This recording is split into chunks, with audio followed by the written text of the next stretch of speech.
متاخرين. احنا في رمضان، اسمع الفوازير، اسمع لي فوازير رمضان اقول لك الان. قال لك الصفحه 163، اسمع الضحك شويه. قال لك فبعد وقت القتال ارسل بومدين بوتفليقه مع العقيد عباس. العقيد عباس لم تكن له خبره عسكريه ولا معرفه بالاستراتيجيه. لو اخذ عبد الناصر برايهم لكانت القاهره الان اسرائيليه تابعه لاسرائيل. اسمع ماذا يقول. اسمع. بوتفليقه مع العقيد عباس لمقابله جمال عبد الناصر الذي كان متاثرا لفقدان الجيش المصري لطائراته الحربيه، فقال لهما، عبد الناصر يتحدث: الاسرائيليون يريدون عبور قناه السويس واحتلال القاهره. فرد عليه العقيد عباس وهو يتقد حماسه: اتركوهم يحتلوا القاهره لكنهم لن يستطيعوا الصمود.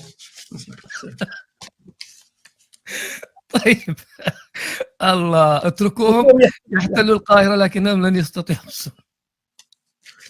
كارثه الكوارث كما قال مناط لينين، طريقهم كحله.